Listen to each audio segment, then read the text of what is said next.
Good evening, everyone. It's truly lovely to see you all. Thank you for being here. As you know, I think I'm going to talk about karma tonight. And let me begin by just holding up these two books that I have read over the last little while and that I found useful. The first one is called Karma: What It Is, What It Isn't, Why It Matters, by Traleg Kyabgon. And it's a great book by a practitioner talking about karma and kind of covers all the basic bases, if you will. And then there's this book called Rebirth, which of course is different from Karma, by Roger R. Jackson. And I'll mention the connection between karma and rebirth a little later. Rebirth, A Guide to Mind, Karma, and Cosmos in the Buddhist World. Jackson is a scholar practitioner, so he understands Buddhism, but the book is written from a more scholarly point of view where he's really trying to account for what all sorts of strands of Buddhism thought about, believed about karma and rebirth. So the two books complement each other very well, actually. And one's smaller, simpler, more straightforward, and the other's more convoluted and involved. But I think they're both worth reading.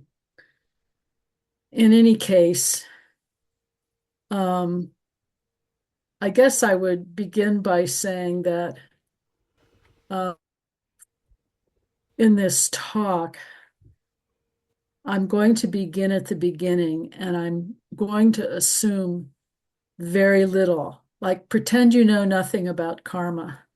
I'm going to talk about it from that perspective because I'd like to get us all on the same page with the same basic information in order to carry on into the discussions we're going to be having over the next month or two about karma. So for those of you who are experts, please bear with me. And for those of you who know nothing, maybe you'll learn something. Anyway, I want to mention that there's a move afoot in modern Western Buddhism to leave out both karma and rebirth when talking about the teachings of the Buddha or when talking about our Buddhist practice. Some claim that the Buddha didn't really talk about karma and that it isn't important for our practice. And in fact, there was a time at Throstle Hole, our monastery in England, when it was illegal, if you will, to mention either karma or rebirth in a Dharma talk. And even in Chan Buddhism, and therefore Zen Buddhism, discussion of karma and rebirth kind of receded to the background in favor of this more spontaneous koan type of approach to the Dharma, or sudden enlightenment approach. But the Buddha, in fact, did talk about both karma and rebirth quite a bit. And to my mind, they especially karma, are very important for our practice. And I hope that by the time we get to the end of this talk, we can see why that is. Or by the time we get to the end of the next couple months, we can see why that is. The word karma means action. It just means action. And, we've given it all kinds of connotations, but that's what it originally meant.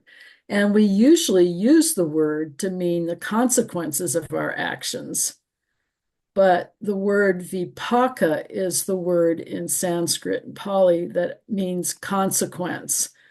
So, technically speaking, karma is just referring to the initial action that we perform. Vipaka is the karmic result. And so we tend to use this word karma to refer to a whole host of stuff that has nothing to do with karma.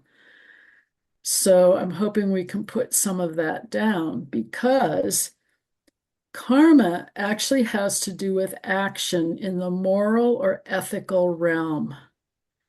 Simply the moral or ethical realm. It's not the case that everything is karma. The color of your hair has more to do with your DNA or your chromosomes than it has to do with actions from a past life or from earlier in this life. You don't get born with blonde hair because you have good karma or bad karma. There are other laws besides the law of karma operating in the universe. Reverend Master Jiu did call karma a law of the universe. In any case, there are laws of chemistry, physics, biology, for example, just as starters, that are separate from the law of karma, and which karma has nothing to do with, really. So, for example, if you get sick, it's not necessarily because you did something bad somewhere along the line. The idea that we get cancer, for example, because we have habitually lived with a certain negative habit of mind isn't necessarily true. And there is a danger when we hold this kind of belief that we will blame ourselves for all the ill that befalls us, when in fact we can't do much about it. Now, there is ill that befalls us that we are responsible for, but not every single bit of it.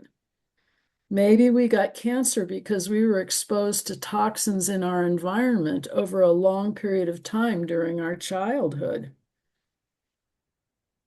We might tend to wonder what we did wrong in a past life or previously in this life when we meet with fortune, but a past life or wrong actions earlier in this life may have nothing to do with the present misfortune. Now, it may have something to do with it, but it might not. So the teaching on karma is, most simply put, the teaching that wholesome actions have wholesome results and unwholesome actions have unwholesome results. So as I mentioned, we're speaking it within the moral and ethical realm. So if we plant wholesome seeds, they will grow into helpful trees. If we act to create suffering, suffering will result. If we act to create happiness, happiness is a more likely outcome. So, that kind of cuts to the chase and makes it all pretty simple and straightforward. Additionally, karma has everything to do with intention. It's not the same thing as intention, but it's heavily impacted by intention. So we may intend an action to do good, but we can't always predict the results of our actions. So intentionally causing harm or suffering has more serious karmic consequences than accidentally causing harm. Say if you intended to do good, but there was a harmful result that you didn't predict. That carries less karmic weight than intentionally wishing to cause harm. So to pick a kind of trivial example, there's a karmic difference between accidentally killing a mosquito and killing a mosquito on purpose or intentionally. The results that accrue to us from the act will be different.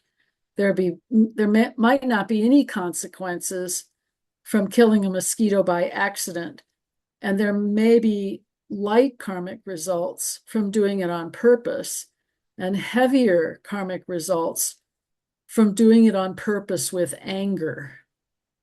So these kinds of things modify the karmic consequences or the vipaka of the action. The intention to truly hurt something which we perceive to be hurting us can have heavier karmic results. And a mosquito might seem to us to be of little consequence, but what if our ill will targets a human being or even an ecosystem? Then what? Now, it's also taught that while the law of karma may be inexorable, as Reverend Master Jiu taught, karmic consequences are not inexorable. Nor are they of the sort, if you do this, this particular thing will happen. There are lots of Chinese Buddhists who think this way. If you lie, you'll be reborn in a hell where your tongue will be cut out, that kind of thing. There is not some kind of one-to-one ratio of action to consequence, if you will. And consequences can be modified by a number of things, including contrition and conversion, what we call sangha. That is, to recognize that you've done something harmful and having remorse for it and making the wish, creating the intention to not do that act again. That can modify karmic consequences. So can making retribution for a harmful act. Karmic consequences can be modified by the intention with which we perform the act, as I've already tried to suggest, and they can be modified by future choices. Again, not repeating a harmful act. And they can even be modified by our character. You know, for example, if we character, it's a hard word for me to explain, but I think we know what we mean by it. And if we tend to be well-intending and attempting to act for the good, that can modify karmic consequences in general. I wanted to ask, I was asked the question actually by someone, can karma be collective? And I would say that generally speaking in Buddhism, or the Buddha himself spoke of karma as karmic consequence accruing to an individual. He didn't speak much or at all in terms of collective karma. But in my own reflections on this, and you'll have to forgive me because I may be saying something heretical, but in my own reflections on this, you know, these days we talk about generational trauma. We talk about the karma of groups and even nations. When 9/11 happened, way back when, I thought to myself, well, that's the karmic result of how the US has treated other nations. I couldn't quite understand how we could be so taken aback, if you will, by the fact that someone had done this to us when we'd been perpetrating harm on others for so long. So, given how fundamentally and ubiquitously how fundamentally and ubiquitously interdependent everything is, I don't see how karma could actually be individual. It seems to me that it has to be collective. And as I said, this might be the view of a renegade monk, and so take care with whether or not you buy into that point of view. At the same time, I think it's clear that individuals, you and myself, are responsible for the choices we make. Those choices can be made out of ignorance, which is generational, species related, culturally based, etc., but we're still responsible. So karma may be collective, but that doesn't get us off the hook. Traleg Kyabgon, who wrote this book, Karma, writes, I love this. Karma could be said to operate as streams of networking karmic processes where all kinds of living, breathing individuals are involved. It can be conceived of as a karmic network or a web of karma where each individual experiences suffering or good fortune through mutual karmic history. It is also said that mutual karmic experience can influence our environment, including our natural environment. This idea is essentially what lies behind what we term the power of prayer. And I'm adding this as an offering merit or an offering loving kindness. So I think what he's written here is very interesting, and my sense is that he is making the same claim I am, that karma can't be individual, it's always collective. And he talks about this flowing network of karmic processes, which we're all involved in.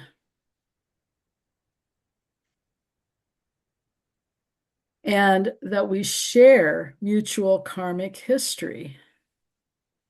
That through that the karma, and now I'm using karma to mean karmic consequences, that we create influences our environment. And, we talk about this all the time when we talk about how kindness influences other people to be kind, for example. And that it can even influence our natural environment. And that makes sense to me because none of this is separate. And then he makes this kind of a leap. This idea is essentially what lies behind what we term the power of prayer. So when we do something like offering merit, we can be skeptical as to its efficaciousness. When we offer loving kindness to another human being, we can be skeptical of its efficaciousness. But this ability, how can I say this, to influence things through our simple thought processes is something that I think is very real and is related to this whole karmic flowing stream that he's talking about. Okay, so I said earlier that karma and rebirth, they're almost always mentioned in the same gulp of breath, the same sentence. They're not very separate from each other.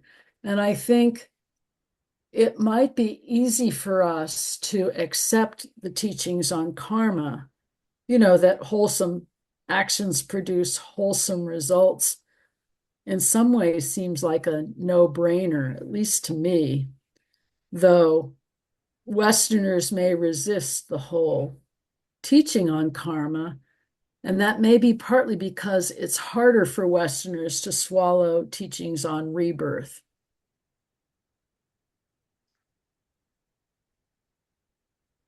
However, because these two are so closely related, I want to try to a bit about rebirth here. So, first of all, the Buddha himself taught over and over again that practice is training ourselves to be free of defilements, free of fetters, so that we can attain a better rebirth until we finally let go of everything completely and become an arhat. This was the notion that we find in Theravada Buddhism, of enlightenment for one's own sake, becoming an arhat, so that one is actually released from the cycle of rebirth. Otherwise, samsara just goes on and on and on. We keep repeating the same mistakes. We keep getting reborn. We keep living a life of suffering in a suffering world. And if we can work our way free of that, we can become an arhat and not be reborn again. Now, the Mahayana ideal is different from that. We might willingly be reborn again in order to help other sentient beings. And I don't want to create a sort of cut and dry division between Theravadan and Mahayana, because they actually overlap each other quite a bit. And both would accept both of these teachings, if you will. But in any case, this notion of cleansing karma, if I can use that term, cleansing karma, ridding ourselves of defilement in order to attain a better rebirth, is a crucial aspect of the Buddhist worldview. And karma and rebirth go together in the mind of the Buddha. That said, I want to distinguish between rebirth and reincarnation, because those words are often used interchangeably. We often jumble them and we confuse ourselves, or we confuse the matter. Reverend Master Jiu taught that reincarnation is the belief, which can be found in some Hindu traditions, that there is a permanent immortal soul that transmigrates from one life to the next, so that when a human being dies, the soul's reborn in total in another human or animal. And that's a Hindu belief. It's not a Buddhist belief. Rebirth is the understanding taught by the Buddha that when a human being dies, consciousness remains, and disturbed portions of that consciousness will take rebirth in a new being in order to be cleansed, so that that disturbance can be cleansed or put to rest. Portions of consciousness that aren't disturbed can also be reborn and manifest as compassion or spiritual depth, etc. She spoke of a karmic compost heap so that when a being is reborn, it's as if they've put a shovel into the karmic compost heap and taken that shovel full of karma, which doesn't necessarily come from just one being. It may come from multitudes of beings, and they agree to cleanse that karma in their new rebirth. Now, an implication of the Buddha's teaching on no self is that there's no soul that is reborn, as we've talked about before, or reincarnated wholesale. So the notion of reincarnation is not a Buddhist understanding. Rebirth is a little more, rebirth is really just a continuation of the whole teaching on no self, and the way in which, if we look closely, we're all changing constantly in every moment. And when we die, that constant change continues. I've seen Reverend Master Jiu's account of this difference between rebirth and reincarnation reiterated in other Buddhist concepts, including this book, Karma. And it's what makes sense to me. But the language used by various people around all of this can be really sloppy. And so it's important that we know what it is that the Buddha taught, regardless of the language used. Now, some of us don't or won't believe in rebirth. To me, it's quite clear that rebirth happens. And yes, I could be wrong about that. But it's clear that when a being dies, it's consciousness and karma that remain. I could be wrong about that. These aspects of who we are and how we have cultivated them continue to function in the world after we have died. And many people have experienced past lives or bits of past lives or numerous past lives. And some of this is documented. And many people, maybe most, never experience such a thing. But that doesn't mean that rebirth doesn't exist. In some sense, it doesn't matter what you think about all this, as long as you understand that your actions in the moral realm have consequences, and you will experience those consequences in one way or another. Buddhism teaches, and Dogen concurs, I should say the Buddha taught, and Dogen concurs, that we will experience those consequences in this life, in the next life, or in some life after the next one. It kind of covered all the bases, against any possibility of an evil person being very rich, for example. I mean, we can say, that person's evil. Why are they rich?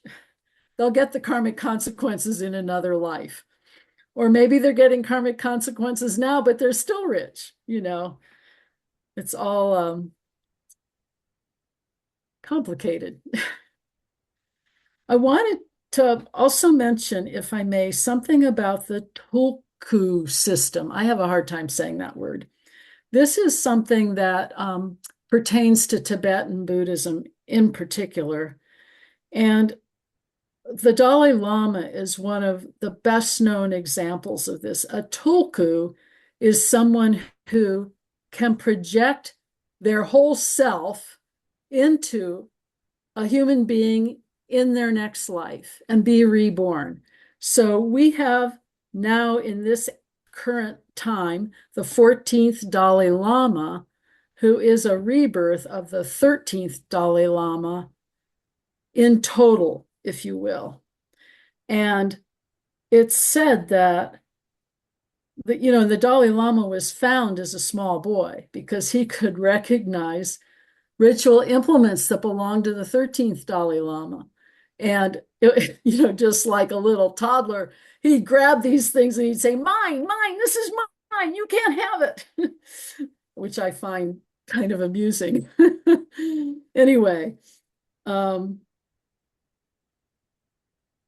it is said that in the Tibetan tradition, there are human beings who die and experience all that occurs as one is dying and after death and throughout the realm of the bardo, the breaking up and dissolving of the body and the spirit, if you will, all the phases of the bardo, and then come back to life and tell us what it is that happened to them and what they experienced. And this is where Tibetan accounts of the bardo, this 49-day transition period between death and rebirth. A tulku is someone who has died and their whole being has been reborn in a new being, kind of more like reincarnation than rebirth. And a being who's highly realized can choose where they will be reborn and in whom. And this is what happens in the case of the Dalai Lama. And in Tibet, before the Chinese, there were hundreds and maybe even thousands of tulkus. And they still appear in the West and in the West, the world diaspora of Tibetans, and I imagine in Tibet as well. Okay, so the bottom line when it comes to karma, and what I think, and I've said this before, what I think is the most important thing about the teaching of karma is that it grants us agency or free will and responsibility. So our actions in the moral realm have consequences for good or ill, and we can choose, and we must choose, whether we're going to do actions that create harm or create kindness, loving compassion, goodness. How or what we choose will have consequences for us and for others. To what extent are we choosing to end suffering? To what extent are we choosing to continue suffering for ourselves and others? To what extent are we creating the conditions for happiness or for peace or for love to flourish? To what extent are we creating the conditions for our ability to train deeply spiritually? We have free will. We can choose. We are responsible for what we choose. Our thoughts, speech, and actions determine our quality of life. So in this moment, here and now, what choice will I make? We have the gift of awareness. This is our most precious gift. And we are enjoined to bring that awareness to our choices. Part of what liberation or freedom is having the freedom to remove karmic constraints, to remove the hindrances, to choose wholesome actions, and to move toward the unborn or toward the love that the universe is made of. And remember, it is said that only a Buddha can understand the workings of karma completely. And I might add that I'm not even sure a Buddha can. It's so complicated. Thank you. Thank you for listening.